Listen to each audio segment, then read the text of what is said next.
సౌందర్య, చందమామ కథల్లోనో పురాణాల్లోనో ఇలా జరగటం చదివాం, కానీ ఇప్పుడు మా ఫ్రెండ్ జీవితంలోనే ఇలా జరగటం చాలా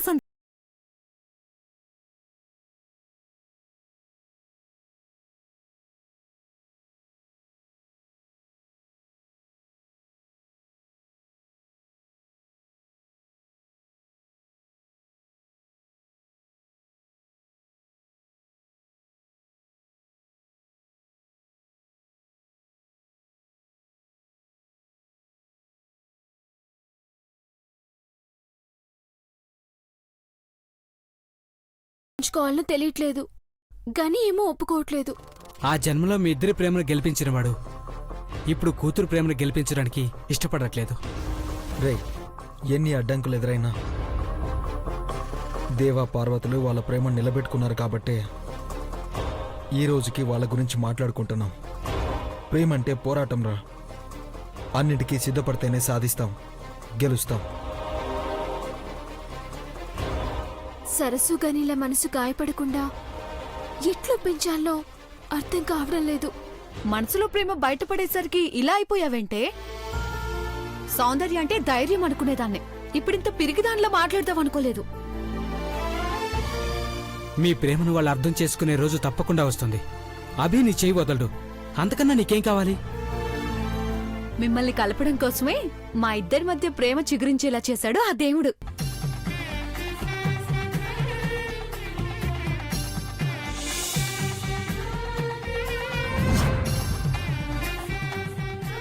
మీ ప్రేమ కోసం మేము ఏం చేయడానికైనా సిద్ధంగా ఉన్నాం. అవసరమైతే ప్రాణాలనే ఇస్తాం.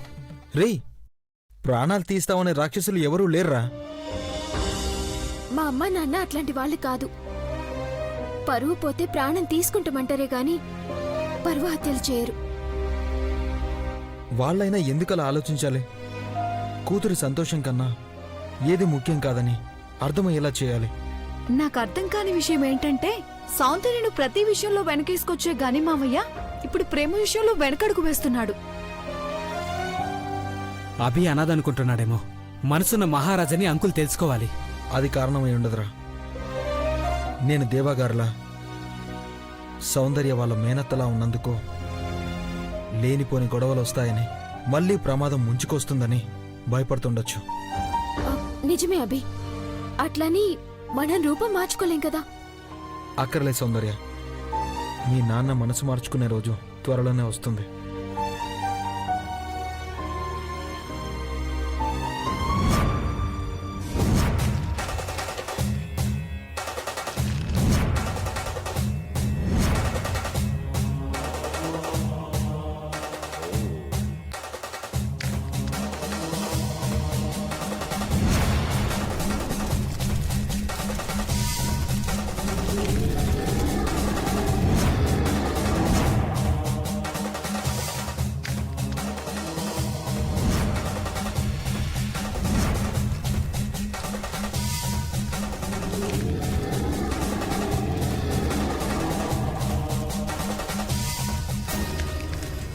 అయ్యగారు, నా బిడ్డ జాతకాన్ని ఇంతకు ముందు మీకు చూపించినాం. దాని ప్రేమే దానికి శత్రువు అవుతుందని చెప్పినారు. అప్పటినుంచి భయం పట్టుకున్నది. మా కూతురు మేం చూపించినోడి చెయ్యి పట్టుకుంటాదని నమ్మినాం. కానీ ఇప్పుడు చెయ్యి దాటిపోయిందని కంగారు పడుతున్నారు. అవునయ్యా. అవునయ్య గారు, ఎప్పుడు ఏ గండం ముంచుకొస్తుందోనని భయంగా ఉంది. ఆ కుర్రాడు మా పెదబాబు గారిలానే ఉన్నాడు. నా కూతురు మా అక్క పార్వతినే అచ్చుగుద్దినట్టే ఉంటారు అయ్యగారు. మీ భయమే నిజం.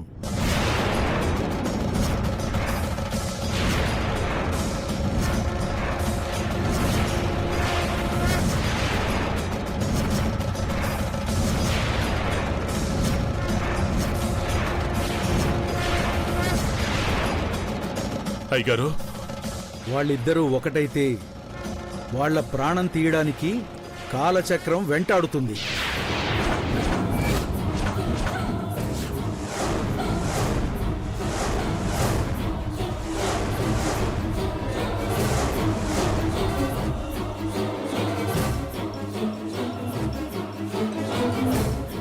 ఇద్దరూ పెళ్లి చేసుకుని సంతోషంగా ఉండాలనుకుంటే ఆయుష్ తీస్తారు. అంటే ఏదైనా గండం ఉందా అయ్యగారు? వాళ్ళ గతమే, వాళ్ళ కోసం వెతుకుతున్న జనమే వాళ్ళని చంపేస్తారు.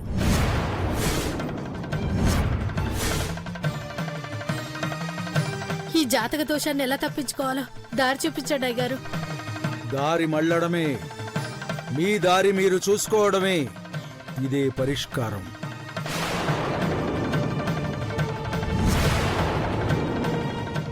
నా కూతురు ప్రేమే పగైతదా అయ్యగారు? చెప్పాను కదా, ఇది కేవలం దోషం కాదు, గత జన్మ పోరాటం, ఆరాటం. ఇద్దరూ ఎంత దూరం ఉంటే అంత మంచిది. ఇద్దరూ ఒకే చోట ఉంటే మృత్యువు ఎగబడుతుంది.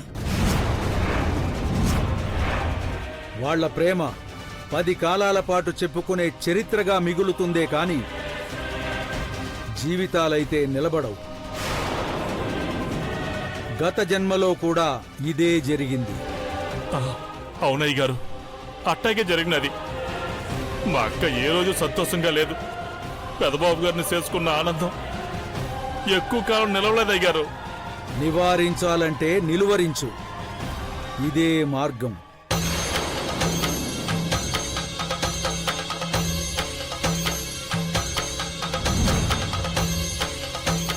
నా బిడ్డ ప్యానాలతో ఉండటమే నాకు ముఖ్యం.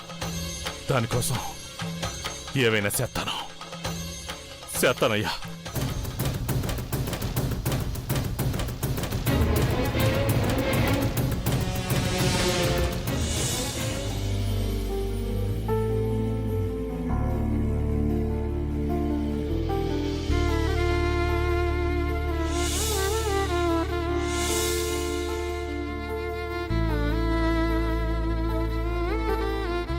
అభి, బాబాయ్. ఏంటలా పరధ్యానంగా ఉన్నావు? ఏం లేదు బాబాయ్, చెప్పండి. ఉదయం వచ్చిన పిల్లల గురించే. వాళ్లకు సంబంధించిన వాళ్ళు ఎక్కడైనా ఉన్నారేమో తెలిసిందా? తెలియలేదు బాబాయ్. హాస్పిటల్లో డబ్బులు కట్టావా? కట్టాను బాబాయ్. వాళ్ళు కూడా హాస్పిటల్ ఫీజులు తగ్గించుకుంటామని చెప్పారు. అభి, ఇంతమంది గురించి ఆలోచిస్తూ ఉంటే నీ పర్సనల్ లైఫ్ గురించి నువ్వేం ఆలోచించవా?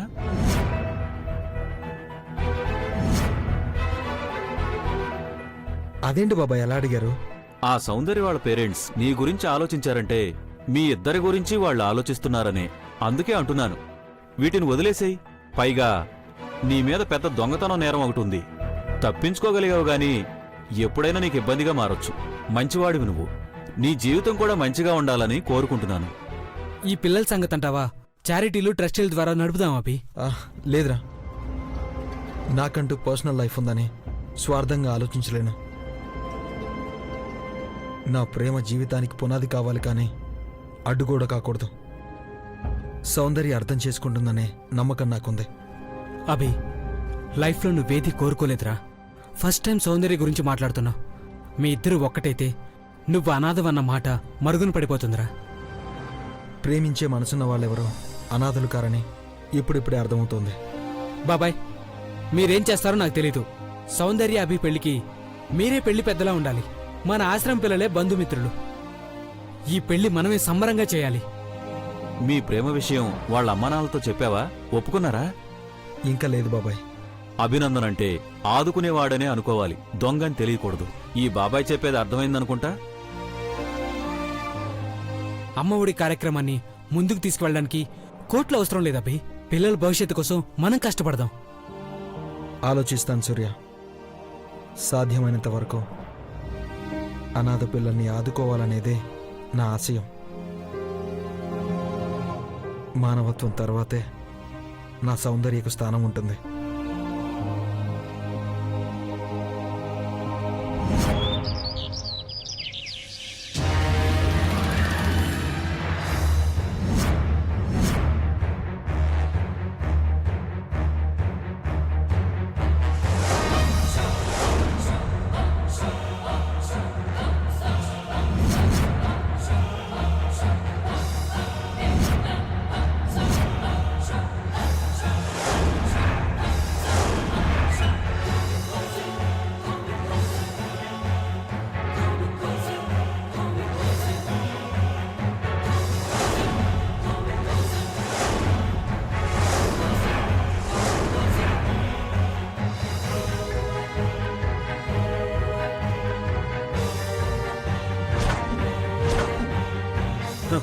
Yes yes sir, clarity picture వచ్చింది సార్.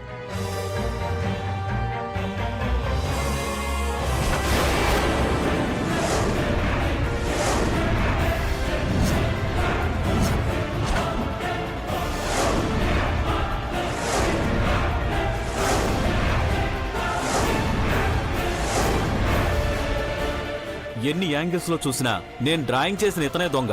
3 పిక్చర్స్ లోనూ అలాగే కనిపిస్తోంది, చూసారా?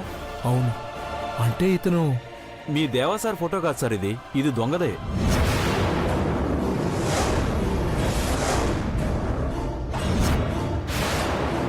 సారీ అజయ్, మళ్ళీ ఇలా అడుగుతున్నానని అనుకోవద్దు. ఈ ఇంట్లో గోడలకున్న దేవాసార్ ఫోటో చూసి మీరిలా... నో సార్, నా డ్యూటీ చేసేటప్పుడు నన్ను ఏది ప్రభావితం చేయలేదు. 100% దొంగ ఇతనే ఇతనే ఇతనే. అంత ఖచ్చితంగా ఎలా చెప్పగలుగుతున్నావు? క్రియేషన్ ఉంటుంది, కాదనం సార్, కానీ గురి తప్పదు. ఇలాంటి కేసుల్లో 100% సక్సెస్ అయ్యాను. ఇది రాంగ్ అయితే నా ప్రతిభకే అవమానం సార్. మీరు చూయించే ఈ డ్రాయింగ్ మామూలు మనిషిది కాదజయ్. అఖిలాండేశ్వరి మేడం గారి ప్రాణాన్ని ప్రతిబింబంగా గీశారు. దొంగ అని ఈ ఫోటో చూపిస్తే తట్టుకోలేరు. నాకిచ్చిన పనిని పూర్తి చేశాను సార్. సెంటిమెంట్కి లోనై బొమ్మను మార్చలేను sir. I can understand. Madam గారికి ఫోన్ చేయండి సార్, చూపిద్దాం. ముందు చూపించాల్సింది అఖిలాండేశ్వరి మేడానికి కాదజయ్, ఆయేషాకి. తను గుర్తుపట్టాలి. అలాగే సార్. 1 మినిట్ అజయ్.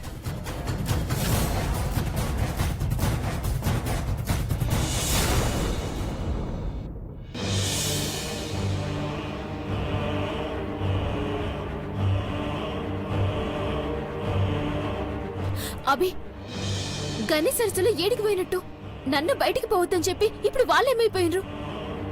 ఇక్కడ ఏం తోచక అలా బయటికెళ్ళి ఉంటారంతే. వైజాగ్ వెళ్ళిపోయారనుకుంటున్నావా? అక్కడ మనకి తెలిసిన అనాథాశ్రమం ఉందని చెప్పాను కదా. సౌందర్య, మీ అమ్మా నాన్నల కోసం అని నువ్వెక్కడికెళ్తే నేను అక్కడికి వస్తాను. నువ్వు ధైర్యంగా ఉండు. నాకంటూ ఎవరున్నారు? సూర్యకు నేను, నాకు సూర్య. అనాథలమే కదా. అట్లా అనుకోకు, నీకు మేమున్నాం. మా ఫ్యామిలీ కూడా నీకు అండగా ఉంటుందని నేను అనుకున్నాను. అదే నిజమైతది. నేను కోరుకునేది కూడా అదే. అభి, నువ్వు ఏడబుట్టినవో, ఇక్కడికి ఎట్లొచ్చినవో ఏ వివరాలు కూడా తెలియవా?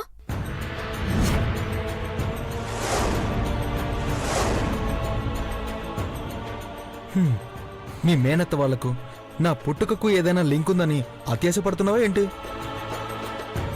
అలాంటిదేదైనా ఉంటే ఇంకా బాగుంటుంది. ఉండరు. అనాథలు. పిలవడానికి అమ్మ, కలవడానికి నాన్న ఎవరూ లేనప్పుడు అంత పెద్ద కుటుంబానికి అభికి ఏం లింక్ ఉంటుంది? అలాంటి బ్యాక్గ్రౌండ్ ఉండుంటే సౌందర్య వాళ్ళ నాన్న మా పెళ్లికి ఒప్పుకుంటాడని ఆశపడుతున్నారనుకుంటా. ఇదంతా నీకు వేలాకోలంగా ఉందనుకుంటా.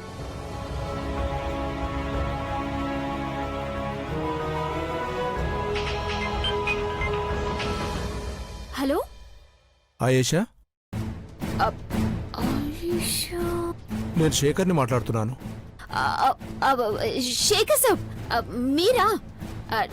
నంబరు సేవ్ చేసుకోలేదు. చెప్పండి చెప్పండి. ఆ దొంగ ఊహ చిత్రం రెడీ చేశాం. నువ్వు వస్తే గుర్తుపట్టగలవనుకుంటున్నాను. తనో కాదో తేలిపోవాలి. Come fast. అలాగే వస్తా. వెయిట్ చేస్తుంటాను. త్వరగా రావాలి. అలాగే వస్తా. ఇప్పుడు ఏం చేయాలి అభి? ఏమైంది? వాళ్ళేదో బొమ్మను గీయించిండ్రంట.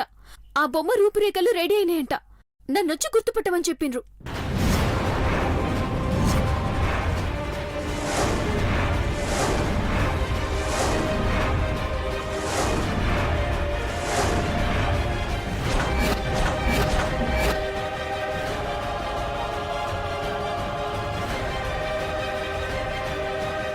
బొమ్మ ఓకే, వెళ్ళి చూడు. వాడిప్పుడు తెలియదు కదా. దొంగ పలానా వాడని తెలిస్తే కదా నేను గుర్తుపట్టేది. కరెక్టే. ఒక పంచే, అక్కడ నా ఫోటో లేదనుకో, అప్పుడు ఎవడు ఫోటోలో ఉన్నాడో వాడే దొంగనేసేయి. ఏయ్, కొంపదీసి నాకు దగ్గరగా ఉండే బొమ్మ గీస్తే నేనే దొంగని చెప్పేస్తావా ఏంటి? మీ ఫోటో ఎందుకు గీస్తారు అభి? సౌందర్య అలాగే చెప్పేలా ఉంది అభి.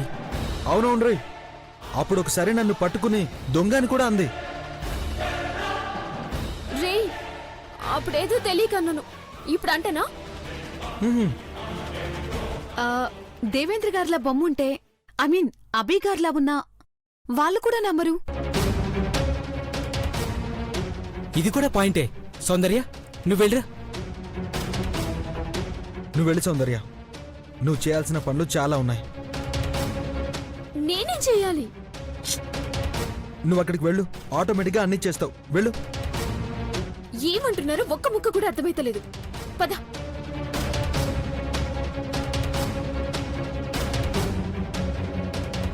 రే ఏంట్రా ఇది? అంటే నువ్వేని గుర్తుపట్టేశారా? ఇంకా లేదు. నన్ను శేఖర్ గాని అఖిలాండేశ్వర్ గాని చూడలేదు. వాళ్ళ అబ్బాయిలా ఉన్న దొంగను ఖచ్చితంగా పట్టుకోవాలని ప్రయత్నిస్తారు. అంటే నా కోసం వెతుకుతారు. సౌందర్య ఏం చెప్తుందో దాని మీదే నా భవిష్యత్తు డిపెండ్ అయి ఉంటుంది.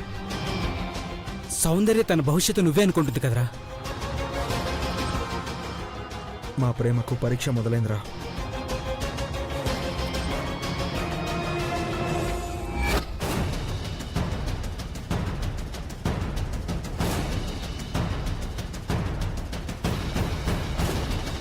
సరస్వతి, ఇంక మనం ఆలస్యం చేయకుండా మన బిడ్డను తీసుకుని ఇక్కడి నుంచి వెళ్ళిపోదాం. అట్టాగేనయ్యా. తొందరగా రా. పద. సౌందర్య, వచ్చే సౌందర్య! సౌందర్య! సౌందర్య! అంకుల్, అంకుల్ ఏమైంది అంకుల్? మా కూతురు ఎక్కడుంది బాబు? పని మీద బయటికి వెళ్ళింది అంకుల్. గంటలో వచ్చేస్తుంది. ఏమైంది అంకుల్? ఎందుకలా ఉన్నారు? బాబు, మాకున్నది ఒక్కగానొక్క బిడ్డ. దాన్ని చూసుకునే బతుకుతున్నాం బాబు. అంకుల్ ఏమైంది? నీకు చేతులెత్తి మొక్కుతున్నాం బాబు, మమ్మల్ని ప్రశాంతంగా వెళ్ళని.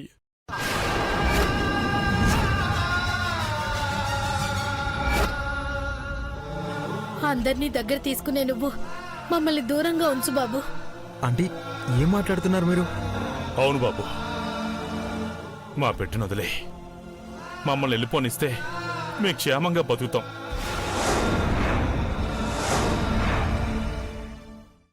నేనేం చేశాను అంకుల్? వయసులో ఉన్నోడివి, నీకు వివరంగా చెప్పాల్సిన అవసరం లేదు బాబు. అర్థమయ్యే ఉంటాది. నా కూతుర్ని మమ్మల్ని నూరేళ్ల పాటు చూసుకోనివ్వు బాబు. నా వల్ల ఎవరికి హాని జరగదు అంకుల్. వద్దయ్యా, నా మాటిను.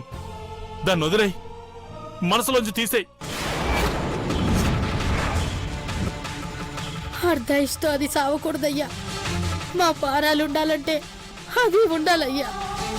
ఆంటీ నేను చెప్పేది వినండి. నా వల్ల మంచి జరుగుతుంది. వద్దు బాబు,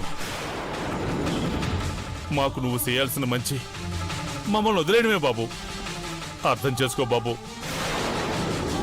చదువుకున్నోడివి, ఇంతకన్నా ఎక్కువ చెప్పాల్సిన అవసరం లేదు బాబు.